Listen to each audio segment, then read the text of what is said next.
Hello বন্ধুরা, কেমন আছো তোমরা সবাই? আশা করছি তোমরা সবাই খুব ভালো আছো আর আমিও বেশ ভালো আছি।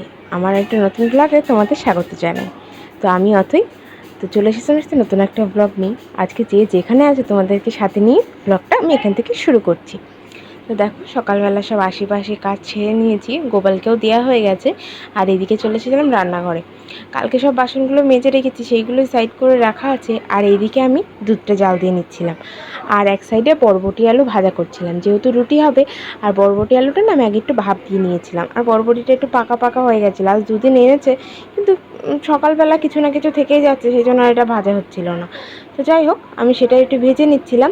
তো তারপরে এইদিকে দুধটা জাল দিয়ে নেবো, তারপরে বাসনগুলোও তুলে নেবো। আসলে সকালের দিকে এদিকটা একটু তাড়াহুড়ো থাকে, আর এই দুদিন না উঠতে খুব দেরি হয়ে যাচ্ছে। মানে প্রায় 7টা বেজে যাচ্ছে, ওই 7টা সাড়ে 7টা বেজে যাচ্ছে। সেই কারণে না ওই দিকটা মানে এইদিকে যখন কাজ সারতে যাই ওইদিকে দেরি হয়ে যায়। আর ওইদিকে দেরি হওয়া মানে বাবানের খাবার খাওয়াতে দেরি হয়ে যায়, ওর বর্ডারে যেতে একটু মানে ওর খাবারটা হতে দেরি হয়ে যায়। আমরা সকালে আবার চা খাই একসাথে, আমার শ্বশুরমশাই বাজারে যাই, মানে বলতে পারো সব দিক থেকে একেবারে দেরি হয়ে যায়। সেই কারণে যত সম্ভব চেষ্টা করি রাত্রেবেলা সব বাসনগুলো মেজে রাখার। তো প্রায় দিনই এই কদিন দেখছি এটাই করছি, এটা করলে আমার একটু সুবিধাও হয়। তো সেই মতো করেই বাসনগুলো রাত্রেবেলা সব মেজে রেখেছিলাম। আর যেহেতু শাশুড়িমা বাড়ি ছিল না, ওই জন্য একটু কাজ আগেই রেখেছিলাম, ওর বাবা মনের কাছে ছিল, আর আমি এদিকে রাত্রেবেলা টুকটাক কাজগুলো করে নিয়েছিলাম। তো দেখো, বাসনগুলো আমি তুলে নিয়েছি, তারপরে চাটা করে সবাই মিলে একসাথে খেয়ে নিয়েছিলাম। ওর বাবা বর্ডারে চলে গেছিলো, আর ওকে আমি খাইয়ে না একটু ঘুম পাড়িয়ে দিয়েছিলাম। আজকে অনেক সকাল সকাল উঠেছে, যার কারণে খুব বায়না করছিল, সেই কারণে ওকে ঘুম পাড়িয়ে দিয়েছিলাম। আর এই শাড়িগুলো না সকালবেলা উঠেই রোদ্রে দিয়েছি, সেই ক্লিপটা তোমাদের সাথে নেওয়া হয়নি, সেই জন্য শেয়ারও করতে পারলাম না। তো যাই হোক, এখন এটা ভাঁজ করছি, সেটাই ভাবলাম তোমাদের সাথে একটু শেয়ার করে দিই। তো যাই হোক, এই যে শাড়িটা দেখছো, এই শাড়িটা হচ্ছে আমার বউ ভাতের শাড়ি। মানে আমাকে এই বাড়ি থেকে আমার বউ ভাতে দিয়েছিল যে শাড়িটা, সেটা হচ্ছে এই শাড়িটা। এই শাড়িটা পিঙ্ক কালার আর আকাশি কালার বলতে পারো, আকাশি বলতে স্কাই ব্লু কালার যেটা, সেই কালারটা আর পিঙ্ক কালারের মধ্যে আছে। শাড়িটা কিন্তু খুব সুন্দর, বেশি ভারী না, কিন্তু বেনারসি, আমার খুব ভালো লাগে। তো যাই হোক, ফার্স্টে ভাবছিলাম এইভাবে ভাঁজ করে রাখবো, তারপর দেখছি না বেশ মোটা মোটা হয়ে যাচ্ছে, তাই ভাবলাম সিঙ্গেলভাবেই রাখি। আসলে মানে যে সাইডে মানে হ্যাঙ্গারে ঝোলানোর মতো না, ওই সাইডটা প্রচণ্ড ছোট। যদি এইভাবে মোটা মোটা করে রাখতে লাগি, তাহলে আর বাকি শাড়িগুলো আমি রাখতে পারবো না। আবার ওর বাবার মানে ওই যে কোটগুলো আছে সেগুলো আমি রাখতে পারবো না। তো সেই কারণে আমি শাড়িগুলো আগে একটু সুন্দর করে এইভাবেই ভাঁজ করে নিচ্ছিলাম। তো চলো শাড়িগুলো আগে ভাঁজ করে নিই, ভাঁজ করে নিয়ে জায়গায় রাখি, তারপরে বাকিটা তোমাদের সাথে শেয়ার করবো। আর এই যে শাড়িটা এখন ভাঁজ করছি, এই শাড়িটা হচ্ছে আমাকে ওই বাড়ির স্বাদের সময় দিয়ে দিয়েছিলো। মানে যখন আমি 9 মাসের স্বাদ নিয়েছিলাম, তখন এই শাড়িটা আমার মা আমাকে দিয়েছিল। তো এই শাড়িটাও কিন্তু মানে কাতানের মধ্যে, আর এই শাড়িটাও খুব সুন্দর, বেনারসি সিল্কের। এটা হচ্ছে যে ডার্ক মানে বটল গ্রিন, যেটা হয় বটল গ্রিন কালার আর লাল কালারের মধ্যে আছে। আমার খুব ভালো লাগে শাড়িটা। তো প্রথমে ভাঁজ করতে গিয়ে দেখি ভাঁজটা খুলেই গেল, আমি থাক প্রথম থেকে আবার ভাঁজ করি। তো ভাঁজ করে নিয়েছিলাম, সব শাড়িগুলো হ্যাঙ্গারে দিয়েও নিয়েছি, একটা হ্যাঙ্গার জন্য ভেঙেও গেছে, যার কারণে একটার মধ্যে দুটো করে আমার শাড়ি রাখতে হয়েছে। তো দেখো, এই যে এই শাড়িগুলো নিয়ে রেখেছিলাম সুন্দর করে। ফার্স্টে যে শাড়িটা দেখলে হলুদ দিয়ে আকাশি দিয়ে, ওটা হচ্ছে আমার এক মামা শ্বশুর দিয়েছিল, ওই পাশে শাড়িটা ওই যে হলুদ কালারে। তো তারপর সব শাড়িগুলো আমি আলমারিতে গুছিয়ে রেখেছিলাম, আর এবার এই শাড়িগুলো আলমারিতে তুলে দেবো, দিয়ে এবার চলে যাব সোজা বাইরে। বাবানকে যেহেতু ঘুম পাড়িয়ে রেখেছি, এবার টুকটাক কাজগুলো আমি একটু সেরে নেবো ঘুমাতে ঘুমাতে। তো যারা আমার সাথে এখনও ভিডিওটাতে আছে তাদেরকে জানাই অসংখ্য ধন্যবাদ, পুরো ভিডিওটা দেখার অনুরোধ রইল।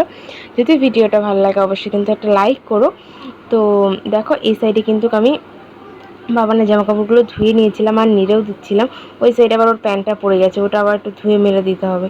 তো সেই কারণে আগে ভাবলাম বাবানেরগুলো মেলে দিয়ে, আবার ওর জলটা আমি রোদ্রে দিয়ে নিয়েছিলাম, যেহেতু ওকে স্নান করাবো। পুরো ঠান্ডা জলটা ওকে দিই না, একটু রোদ্রের জলটা ওকে দিই। তো তারপরে চলে গেছিলাম সোজা রান্নাঘরে, গিয়ে ভাতটা বসিয়ে দিয়েছি। আর এদিকে ডিম সিদ্ধ বসেছে, ডিমটা ফেটে গেছে। শ্বশুরমশাইয়ের জন্য ডিমটা দিয়েছিলাম, আসলে ওনার প্রেশারটা প্রচণ্ড লো, সেই কারণে। আর এদিকে ঝিঙে কুচিয়ে রেখেছি, আর এইদিকে বাবানের সবজিগুলোও কুচিয়ে রেখেছি, মাছ এনেছে, মাছের ঝোল করবো তাই। আর এদিকে দেখো চলে এসেছে সোজা আগে ঘরটা মুছতে। আর আমার শ্বশুরমশাই দিকে বাজার থেকে চলে এসেছে বলতে চলে আসবে, তোমরা দেখতেই পাবে ভিডিওটাতে। মাছ আনলে সেটা দিয়ে করতে হবে, বাবানের আবার মাছ আনবে, আমাদের মাছ আনবে। তো এক ভাগের তরকারি প্রায় হয়ে গেছে, আর এক ভাগের তরকারিটা হলে মোটামুটি রান্না শেষ। আজকে বেশি কিছু রান্না হবে না, টুকটাক টুকটাক যেটুকু হবে। শাশুড়ি মার শরীরটা আবার সকাল থেকে ভালো না, ওনার একটু ঠান্ডা লেগেছে। জানি না হঠাৎ করে আবার ঠান্ডা লাগলো কেন, সবারই এই মানে এই ওয়েদারটা না এতটা বাজে, সবারই কম বেশি ঠান্ডা গরম লাগছে। আমার বাবানি কদিন আগে জ্বর থেকে উঠলো, দেখো আবার আমার শাশুড়ি মার জ্বর এসেছে। আর ওই দেখো আমার শাশুড়ি মশাই ঢুকছে বাজার থেকে। তো তো বাজার ব্যাগ তো ভর্তি করে এনেছে, জানি না কী কী এনেছে, দেখতে হবে। তো যাই হোক, আমার ঘর মোছা কিন্তু প্রায় অলমোস্ট ডান হয়ে গেছে। মানে এবার ঘুমাই ওই সময় আর লাইট জ্বালিয়ে, মানে যদি আমি ভিডিও করতে যাই না, ও উঠে যাবে। আর ও উঠে গেলে জানো তো, ওর পিছনে একজন লোক লাগবে, তখন আমি আর কোনো কাজ করতে পারবো না। সেই কারণে আর ঘরের ভিডিওটা তোমাদের সাথে শেয়ার করি না। তো এইভাবেই আমি টুকটাক যে কাজগুলো করি সেগুলোই তোমাদের সাথে শেয়ার করি। যদি সব কিছু তোমাদের সাথে শেয়ার করতে পারতাম খুবই ভালো লাগতো, কিন্তু আমি সব কিছু তোমাদের সাথে শেয়ার করে উঠতে পারি না, কারণ ওর আবার দুটোর মধ্যে ভাত যায়, আবার বাবানকে খেয়াল রাখতে হয়, আবার সংসারের কাজ, এত চাপ নিয়ে যে ভিডিও করা, এটা সত্যি খুব মানে পসিবলই না। কিন্তু পসিবল না বলে এমন কিছু হয় না, সব কিছুই সম্ভব, কিন্তু যেটুকু সম্ভব আমার পক্ষে আমি সেটুকুই করার চেষ্টা করি। তো দেখো, ঘর মোছা হয়ে গেছে। শ্বশুরমশাই মাছ এনেছিল বাবানের জন্য, একটা দেশি রুই মাছ, আর এইদিকে ঝিঙে ভাজাটা আমি করে নিয়েছি, আর এইদিকে একটু মটর ভিজিয়ে রেখেছিলাম, কালকে সকালবেলা একটুখানি ঘুগনি মতো করে দেবো রুটির সাথে। আর এইদিকে বাবানের মাছটা আমি ঝোলটা করে নেবো, বাসনগুলো মেজে রেখেছি। আর এইদিকে আমাদের জন্য এনেছি ইলিশ মাছ। তো শ্বশুরমশাই বললো ইলিশ মাছটা আমি ধুয়ে দিচ্ছি, তুমি ওইদিকের কাজটা সেরে নাও। বললাম ঠিক আছে। তো সেই কথা মতো আমি আগে মাছের ঝোলটা বসিয়ে দেবো, তারপরে বাকি কাজটা করব। তো দেখো, মাছটা কিন্তু একটাই মাছ এনেছিল, মাছটা বেশ বড়।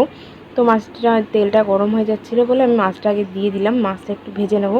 আর তার মধ্যে আমি না কেমন একটু কান্না কান্না আওয়াজ পাচ্ছিলাম, মনে হচ্ছিলো বাবান কেন জানি না উঠে গেছে। আমার শাশুড়ি মা একটু শুয়েছিল, ওনার শরীরটা ভালো লাগছিল না। তো মাছটা আগে একটু বসিয়ে দিয়ে জোরটা কমিয়ে দিয়ে গেলাম একটু ঘরে। আর অমনি ঘরে গিয়ে দেখি হ্যাঁ, আমার বাবান কিন্তু উঠে গেছে, আর উঠে চুপ করেও শুয়ে আছে, একটু কান্না কান্না করছিল। তো যাই হোক, তারপর চলে এসেছিলাম, এসে মাছটা ভেজে নিয়েছি। আর এইদিকে দেখো আমার কোলে, হ্যাঁ দেখো, ঘুম থেকে উঠেছে, এখন উনি ফোনের দিকে তাকাবে না। তো যাই হোক, ওর মাছের ঝোলটা তারপরে আমি করে নিয়েছিলাম, তারপরে ওকে দিয়ে আমি চলে গেছিলাম মাছের ঝোলটা করতে। তো দেখো, ফার্স্ট আমি আলুটা এইভাবে কেটে নিচ্ছি। আমার না এইভাবে কাটতে যেন বেশি সুবিধা হয়, সামনের দিকে টানার থেকে আমার যেন মনে হয় এটা বেশি মানে কমফোর্টেবল, আমি তাড়াতাড়িও হয়ে যায় জানো তো ওইটার থেকে। তো সেই কারণে এইভাবে করে নিয়েছিলাম। তারপর আলুগুলো পিস পিস করে নিয়েছিলাম, যেহেতু আমরা 4 জন, তো দুবার করে 4টা 8টা লাগবে। তো আমি ছুরিতেই করে নিয়েছিলাম, আর বটি বের করে নিই। ছুরিতেও আমার বেশ ভালোই হয়, সুবিধা হয়, বটির থেকে অনেক কিছু ছুরিতে আর কি কমফোর্টেবল বেশি। তো তারপর দেখো, আমি কিন্তু সুন্দর করে কেটে নিয়েছিলাম, আর কেটে নিয়ে এবার আমি মাছের ঝোলটাও বসিয়ে দেবো। আর এইদিকে আমি বাটনাটাও করে নিয়েছিলাম, সর্ষে, পোস্ত আর কাঁচা লঙ্কা একটু লবণ হয়ে দিয়েছিলাম ওর মধ্যে, দিয়ে আমি মিক্সিতে বাটনাটা করে নিয়েছিলাম। নিয়ে তারপরে এবার দেখো, মাছের মানে সর্ষে ভাপাটা আমি বসিয়ে দিয়েছি। এবার আমি ঢাকা দিয়ে রাখবো প্রায় 10-15 মিনিটের জন্য, নর্মাল আছে ঢাকা দিয়ে থাকবে, তারপরে হয়ে যাবে মাছের ঝোলটা। আর তারপরে ওই মাছের ঝোল আমার হয়েও গেছিলো, আমি তুলে রেখেছিলাম, আর ভিডিও করতে পারিনি জানো তো, এত তাড়াহুড়ো ছিল। তারপরে দেখো, নিম বেগুন, মানে একটা নিম বেগুন হবে, বেগুন আগে ভেজেছি, তোমাদের সাথে তো শেয়ার করলাম। তো এই জন্য নিম পাতাটাও ভেজে নিয়েছিলাম। তারপরে এদিকে অনেক রোদ বেরিয়েছিল, এদিকে এনাকে এখন স্নান করিয়ে নিয়ে এসেছি। আর এই দেখো, খাওয়া দাওয়া হয়ে গেছে, এখন উনি ঘন্টা বাজাচ্ছে বসে বসে, ঘন্টা বলছি সরি, করতাল। আর এই দেখো, হ্যাঙ্গারটা তো আমার হাতে ভেঙে গেছিলো, তো সেইটা দিয়ে এখন আমাকে মারছে আবার, এই হ্যাঙ্গারটা দিয়ে, এইটাতে দুটো বাড়ি মেরেছে, আমার এখনও চলে যাচ্ছে। এই যে এই মহারাজ দেখো, চাবি দিয়ে করতাল বাজাচ্ছে। কি হয়েছে? লেগেছে? কোথায় লেগেছে? কোথায়? হাতে? মেরে দাও, মেরে দাও, শর্ট করে দাও, মেরে দাও। হাতে আবার লেগেছে, তাই আবার আমাকে দেখাচ্ছে। কোথায় লেগেছে বাবা? এই দুষ্টু করবি না। তো তারপর ওকে বাবার কাছে দিয়ে আমিও স্নান করতে চলে এসেছিলাম, আর স্নান করে চলে এসেছি। আর ওইদিকে দেখো, আমি শ্যাম্পু করেছিলাম, আর ওইদিকে ও খেলছিল। তো তারপরে এই যে আমরা দুপুরবেলা ওকে মানে ঘুম পাড়িয়ে আমরা খাওয়া দাওয়া করে নিয়েছিলাম। আর তারপরে খাওয়া দাওয়ার ভিডিওটা আর করতে পারিনি, ফোনে চার্জ ছিল না, ফোনের না চার্জ থাকছে না, জানি না কেন। তো তারপরে ভাবাটা করে নিয়ে আমরা খাওয়া দাওয়া করে ঘুমিয়ে পড়েছিলাম। ঘুম থেকে উঠতে পুরো সন্ধ্যা হয়ে গেছে, উঠে দেখি আমার শাশুড়ি মা সন্ধ্যা দিতে গেছে। তো সঙ্গে সঙ্গে উঠে ঘরে তো হচ্ছে, জানলা খোলা, আগে লাইটটা দিই না, দিয়ে এইদিকে দেখো আমরা উঠেছি, বাবার চোখ মুখ দেখো। আর এই দেখো, উঠেই সব বিছনাটা গুছিয়েছি, আর এখন 6:30 বাজে।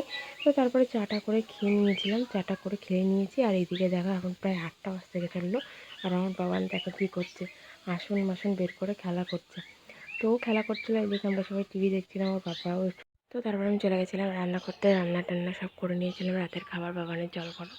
তো তারপরে আমি খাওয়া দাওয়া করে নিয়েছিলাম। তো আজকের মতো ভিডিওটা এখানে এন্ড করছি। ভিডিওটা ভালো লাগলে অবশ্যই like, comment, share and subscribe করে দিও। সবাই ভালো থেকো, সুস্থ থেকো, টাটা।